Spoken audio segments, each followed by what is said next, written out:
Добар ден и добре дојдовте во новото издание на Си за немалите. Денес ќе погледнеме прилози кои ќе ви донесат одговори и инспирација, но и забава.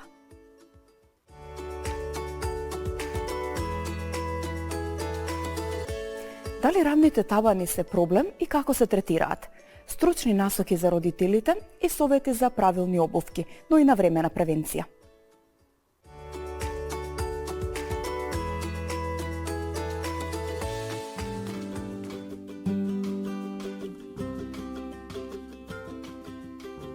Родителите можат да препознаат дали детето има рамни стапала, но ќе дадам еден мал вовед првин, дека ние рамни стапала како диагноза не поставуваме до рамни стапала. Не знаеме да ви кажеме ние од тогаш, затоа што тоа е уште мало стапало во формирање. Има масно перниче кое што се наоѓа токму на местото каде што треба сводот да биде. Со тек на време тоа се ресорбира и се формира, се зајакнуваат структурите, мускулите, тетивниот дел и се формира сводот на стапалото. И тоа е развоен процес, значи тоа станува се подобро и подобро како детето расте, веќе на 3,5-4 години, да кажеме, веќе забележуваме дека се формира сводче и стапалото оди во добар правец, велиме. Но рамните стапала во суштина ги сочинуваат две компоненти. Едното е дека сводот можеби не се формира како што треба и тука е порамно и дека во делот стапалото и скочниот зглоб оди кон внатре. И сега ке родителите и тој момент е под рамни стапала. Но и тоа газење навнатре е исто така развојно. Значи, детето кога ќе прооди, нормално е да оди малку на поширока основа, стапалата малку кон внатре, затоа што тоа е позиција за стабилност и за одржување на рамнотежа. Да имаме во предвид дека детето е почетник во одењето и дека на секој начин се труди да се одржи таа стабилност и да успее во одот. Кога ќе помине сега таа фаза, стануваме побрзи, повешти, подобри, па одот се подобрува, веќе не се толку расширени нозете, доаѓаат на некоја нормална дистанца и почнува да се оформува и сводчето. Детето исто така, кога ќе се почувствува доволно сигурно, стабилно, ќе почне и на прсти да оди. Не е страшно воопшто. Значи, не значи дека веднаш некаква патологија се случува. Детето кажува, видете ме, јас сум доволно веќе созреан, стабилен, можам и на прсти да одам без да паднам. Значи, доаѓаме до тоа дека стапалото ќе се развива и ние очекуваме спонтано тоа да се случи, мајката природа го прави тоа, некаде од прилика 3,5-4 години. Сега, на таа возраст, доколку стапалото е се уште рамно, значи тој свод го нема, изостанува, допира до подлогата, па дури и во зглобчето оди кон внатре, зборуваме за рамни стапала и така родителите ќе го познаат детето дека еве нешто и најчесто и родителите многу добро си ги познаваат децата, ги гледаат секојдневно и доколку има нешто секако бараат преглед од лекар. Генетиката не е секогаш клучна, начинот на живот можеби е, бидејќи порано нашите баби дедовци живееле во двор, на нива, во поле, на лозје. Ние кајде да кажам, повозрастните пак сме имале исто така некаков раст на село кај баби, дедовци, боси по нерамен терен. Сега сме многу во затворени простори. Многу одиме само на рамни површини. И едноставно нема дразба стапалото за да го развие тој момент на свод и еластичност на стапалото. И сега ние мораме вештачки тоа да го предизвикаме. Како го предизвикуваме? Со вежбање и носење на влошка и соодветни чевли. Кај рамните стапала, интервенциите, ако мислите на хируршки интервенции, се поретки. Значи, секако се трудиме првин тоа да биде на конзервативен начин. Во таква ситуација, значи кога стапалото е рамно, препорачуваме вежби за стапалата, правилен начин на седење, добар избор на обувки и каде што е потребно ортопедска влошка. Сега и тука имаме малку разидување, не секоја влошка е ортопедска влошка. Ортопедската влошка значи дека таа треба да има корективна улога и да го коригира стапалото.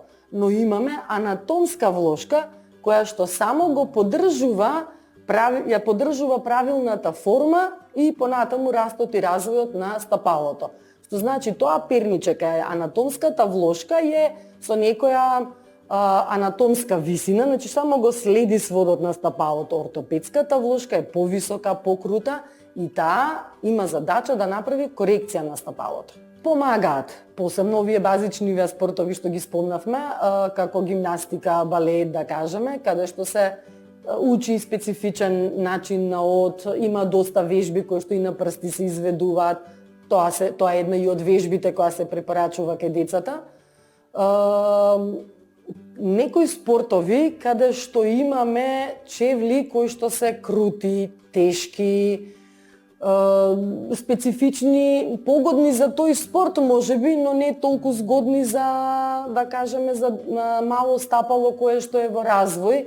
Значи во тој случај можат тие малку и да кажам да наштетат на детето, но од друга страна да кажам дека можеби детето не е 24 сати на спорт или 8 сати, ќе од 1 сат ќе го заврши тренингот и ќе дојде на училиште, таму кај што најдолго време поминува, и надвор кога играат во викенди, да кажеме, повеќе часови се надвор и во тој случај треба да има убава обувка која што ќе биде еве со сите параметри изгодна. Она што ние најчесто им го советуваме, значи чевлата да има неколку компоненти, значи ѓонот да не е многу тврд. Сепак детето, значи не треба, сега навистина има многу модерни и убави, сето тоа на пазарот избор голем од чевли, но сепак тоа треба да има добра функција за детето. Значи, ѓонот да не е многу дебел. Детето сепак треба да го совлада тој отпор, треба да има одредена еластичност. Нека пробаат родителите дали можат воопшто да го свиткат ѓонот. Понатаму, посебно кај помалите дечиња, значи да кажеме од 3 до 5 години, глуждето би било добро да е заштитено, значи чевличката да е полувисока. Не плитка многу, значи не премногу висока, полувисока, имаме такви брендови на пазарот. Внатре да има една анатомска влошка. Ете, тоа би било. Кај малите дечиња исто препорачуваме да прстињата, ако се сандалки летно време, сепак да бидат затворени, да не се поти ноџето, да не се лизга, да не се удираат прстињата. Значи, токму едно комфорно чевличе да има детето. Сега, ќе имаат еден парк кој што е за мода и за родендени, меѓутоа, добро е да имаат значи, едни функционални чевлички, такви соодветни топлинки, ако одат во градинка и таму поминуваат голем дел од денот.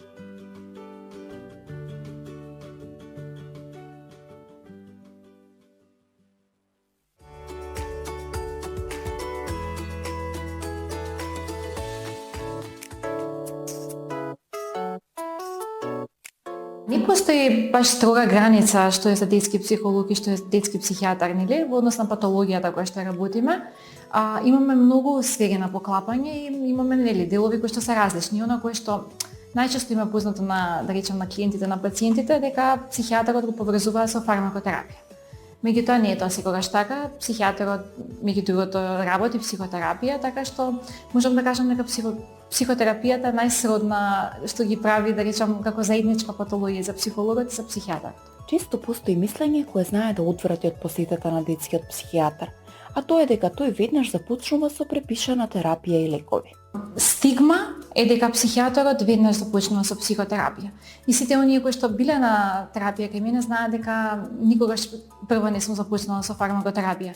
Секогаш прво се следи детето и само во оние ситуации кои што се сметаат дека се алармантни, кај што постои опасност за развојот на детето, се започнува со фармакотерапија. И тоа внимателно, бидејќи фармакотерапија кај деца се разликува од фармакотерапија кај возрастни. Посетата на детски психијатар треба да го надмине табуто кое ја придружува, а ако родителите се запознаени со процесот и бенефитите на психотерапијата, истиот полесно ќе им го доближат на децата.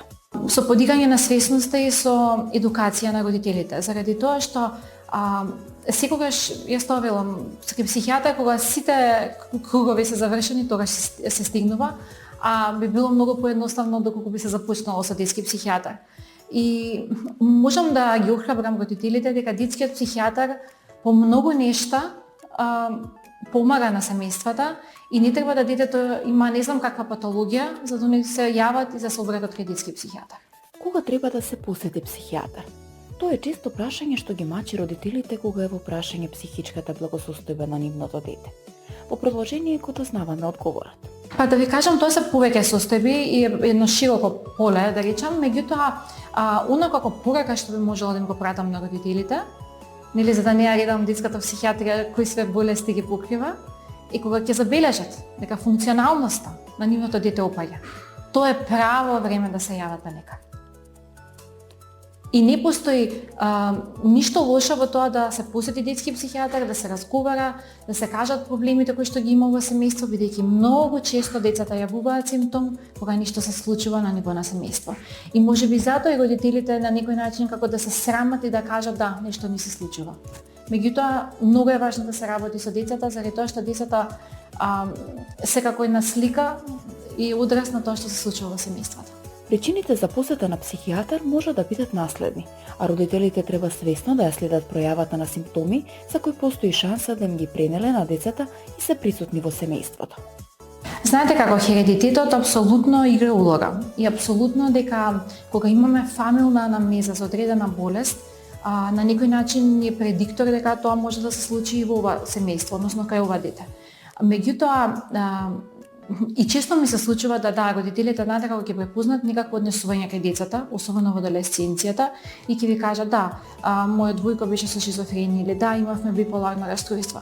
Тоа е многу рана возраст за да ние кажеме дека се развива патологија кај децата и обично самата адолесценција е таква дисфорична, каде што нели наликува на одредени, да речам, болести, меѓутоа не е болест. И секако дека родителите треба да бидат внимателни и опрезни ако во семејството има, или особено повеќе членови семејството кои имаат психијатриска болест, тогаш да се разговара внимателно. И она кое што универзално е за сите семејства, независно дали имаат хередитет или не, една сигурна безбедна средина за развој на децата е гарант дека детето, независно од својата генетика, може да не развие болест. Со правилен пристап, посетата на детскиот психијатар може да им се доближи на децата и да им се представи на забавен начин, а тоа ќе ја тргне за мислата дека е нешто страшно или непријатно.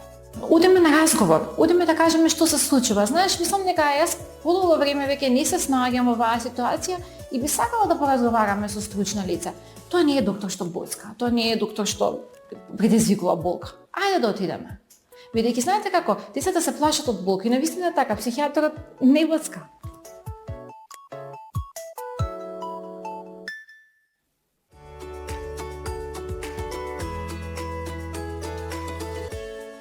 Посетивме меѓународен танцов натпревар и погледнавме како изгледа борбата меѓу најдобрите кога оружјето се музика, ритам и стил.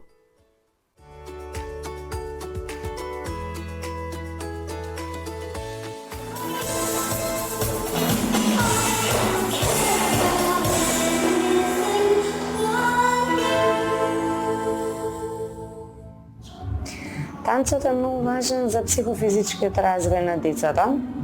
Развивање, поготово во растот, развивање на моторика, правилен раст, правилен развој на телото, координација, развивање на моторика, меѓутоа во поглед на психолошкото здравје децата развиваат вештини за социјализација, се дружат, самодовербата им расте, музикално, значи се на се танцот е една комбинација на уметност, на музика, на спорт, неформално образование, децата тука се образуваат, учат, меѓутоа не има нешто што е задолжително, туку они избираат и го прават со многу љубов. И во тој случај бенефитите се многу поголеми. Имаме часови по латино танци, балет, хип-хоп и модерни танци, додека за возрастни имаме зумба и аеробик. Тоа што е интересно, што во истиот термин додека вежба децата во една од салите некој од танците, мајките може да се вежбаат зумба и аеробик во друга сала.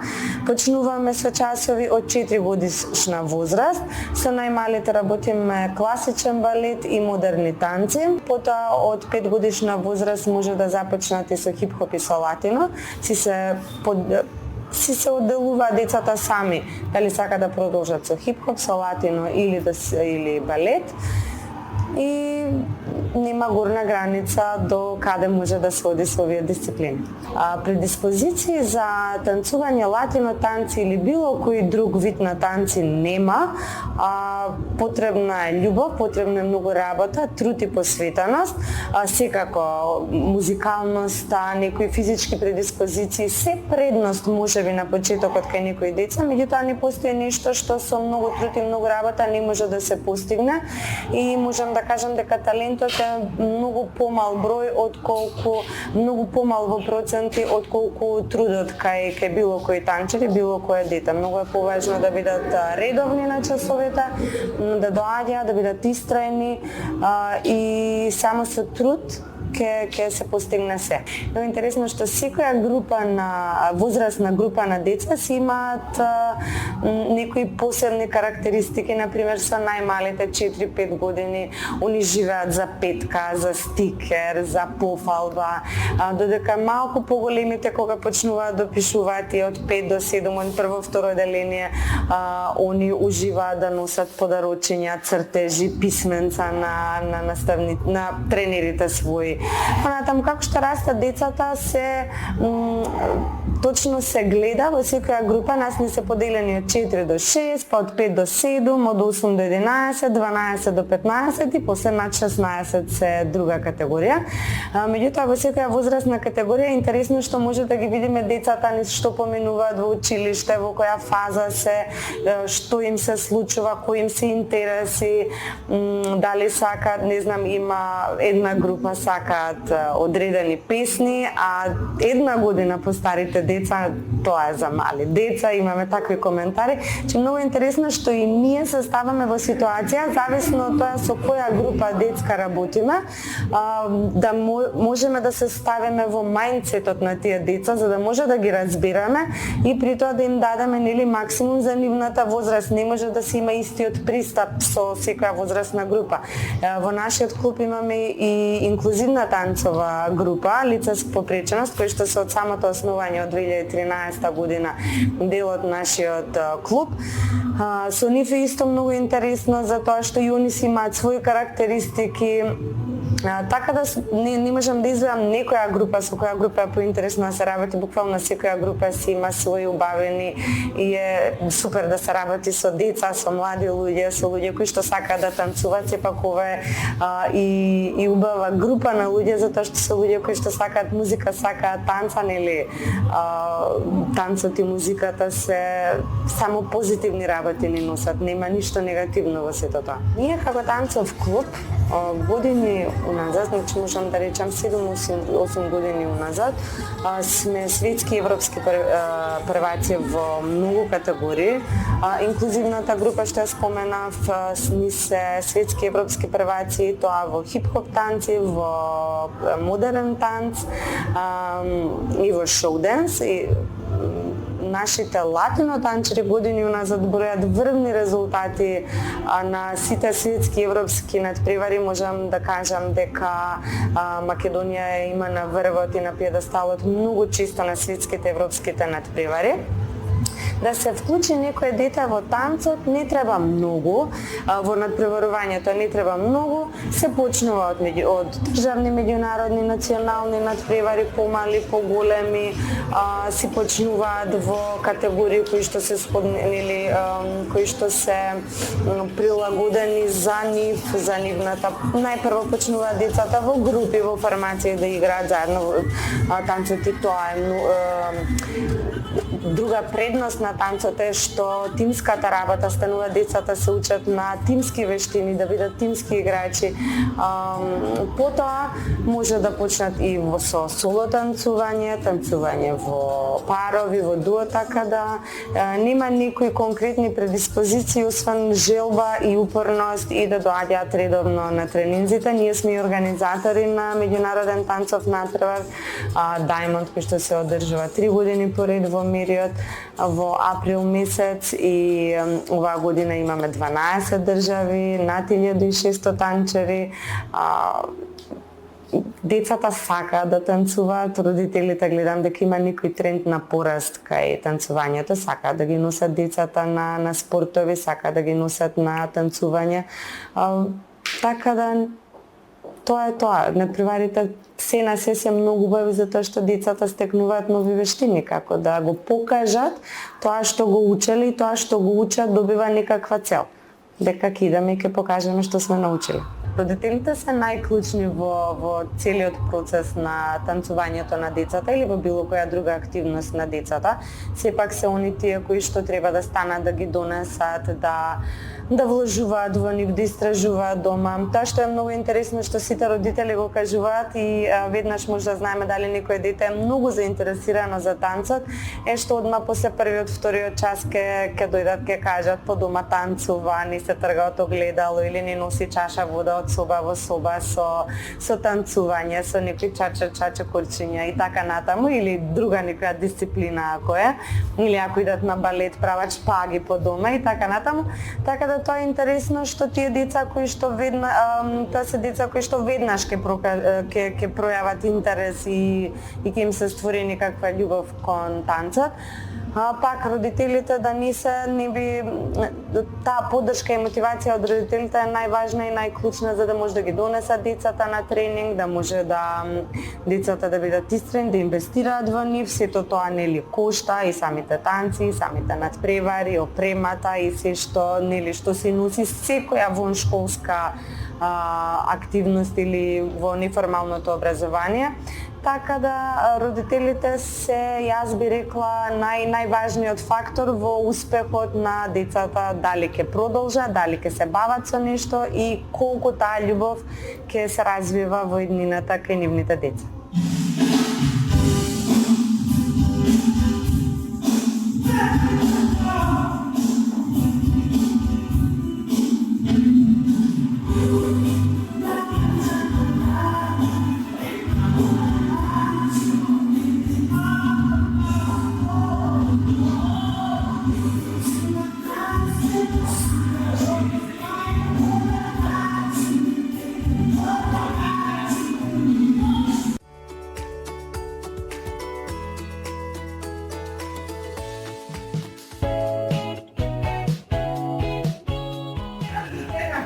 Колку ме промени мајчинството? Во принцип бев подготвена доста за овој предизвик, затоа што подолго време планирав да станам мајка, сплет на околности, успеав во својата 43-та година да станам мајка.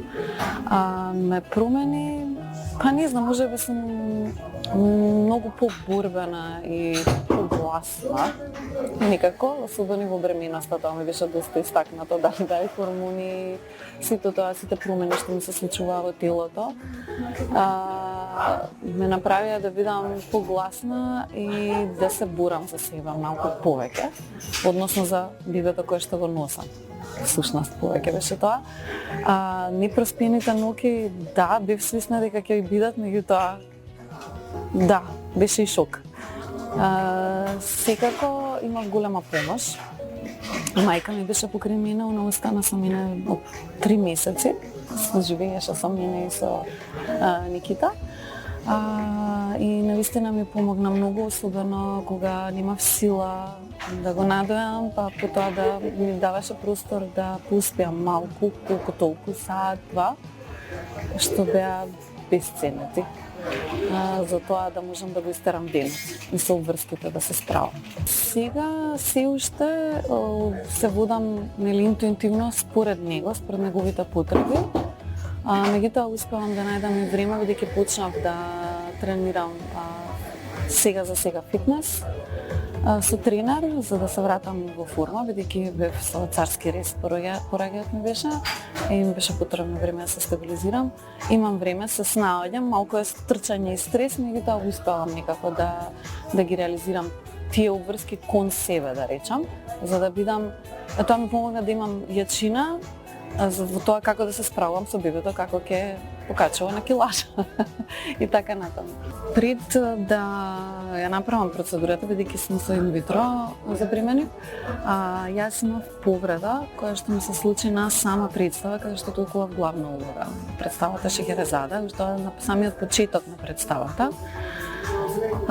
Имав руптура на мускулни влакна, на мускулна листот на ногата и ја изиграв цела представа со таа повреда. Не можев да одам, меѓутоа најдов начин како да ја истерам цела представа, после тоа одев со помагала, значи со штаки, 1-2 недели и веќе бев од јануари 2025 година, веќе бев на боледување. Односно, не можев да си ја работам својата работа. Потоа дојде процедурата инвитро, бев ослободена нормално и бременоста и секако е сега, после година дена, почнувам со физички активности, како тренинзи, а потоа се надевам и ќе почнем и со балет, со мојата професија. Бидејќи сум самохран родител, одлучив сама да имам своје дете. Морав да одам преку инвитро за да го реализирам тој да се реализирам како мајка. Пред се и секако поради други состојби кои што наложуваат дека најдобар начин за тоа да забременаме процедурата инвитро и благодарение на сето тоа јас имав можност да се реализирам себе си како мајка, да едноставно е нешто без кое што немаше да имам можност тоа да го направам без партнер. Не ме изненади, многу истражував, многу бев подготвена, многу читав. Имам пријатели кои што веќе се реализирани како мајки многу поодамна од мене и блиски, свој кои што сум го следала тоа и гледала и сум споделувала со мене искуства. Меѓутоа најпрекрасното нешто исто беше додека кога почна бебето, значи Никита да се движи во стомакот, да реагира, да клоца. Беше многу активно бебе, а и сега е доста активен. Се роди 4 недели порано. Сакаше да излезе порано едноставно, не му беше удобно веќе внатре. Едно кротко бебе, стабилно, така некако да речам, како мудрец некој излез, како да размислува. Кротко бебе кое што толерира болка, очигледно, затоа што на период на колик го поминавме, да речам, многу лесно. Јас не го слушнав него да вреште, да плаче, да имаме драми и така натаму. Со мајка ми бевме прво збунети кога почна да плаче заради болка од папокот, нели? Као детево има глас. Многу мирно бебе, сега е веќе 4-тиот месец почна со поголеми реакции, нормално реакции од вакцините кои што ги прими и болки стомачни, меѓутоа тоа да речем беше шок. И нешто со кое што знаеш дека не можеш да му помогнеш, нешто низ кое што мора тоа бебче да помине, а треба да го издржиш тој плач и таа болка која што ја чувствува, се гледа дека се мачи. Тоа ми беше едно нешто до сега најболно и најтешко да речем. Дека сум успеала како родител, можеби ќе ми биде тоа ако успеам него да го насочам правилно, да постапува, да проценува, да се изгради себе си, да му дадам насоки за кои што ќе му помогнат да се реализира себе си како свесен, буден човек кој што ќе биде и свесен за проблемите на другите и едноставно на се околу него, кој што ќе реагира правилно, нели деликатна работа, што е правилно, меѓутоа ќе биде човечен пред себе, бидејќи денес како што гледам човечноста многу недостига меѓу нас воопшто, како реагираме на се што се случува и во светот и колку сме свесни тие последици ќе бидат опасни за сите нас ако не сме директно инволвирани во оние конфликти кои што ги има во светот и колку треба да сме одговорни сами за себе. И се надевам дека ќе успеам да му помогнам да стане една одговорна, свесна личност која што ќе ги почитува пред се и жените. Кој што денес и не достига кај машката популација малку повеќе, тоа го има приметено. Иако има прекрасни мажи кои што се добро воспитани, насочени од своите мајки, се надевам дека ќе бидам реализирана така. Како мајка ќе успеам во тоа.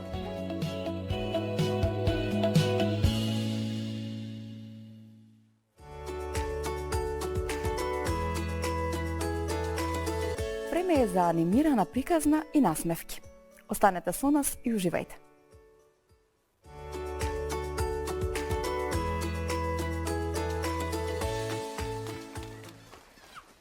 Анимираниот филм Дивиот робот е топла емотивна и филозофска приказна заснована на книгата од Питер Браун, која на едноставен начин отвара длабоки теми за животот, природата и тоа што значи да се биде жив.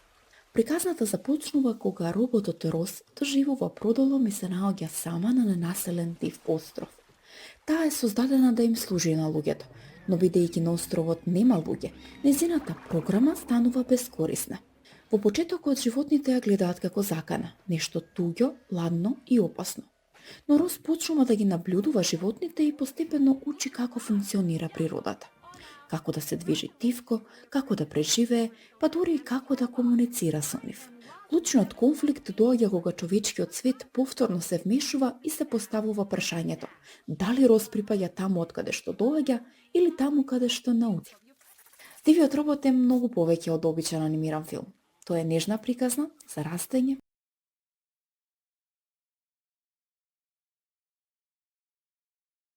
става силна емоционална порака што долго останува со децата.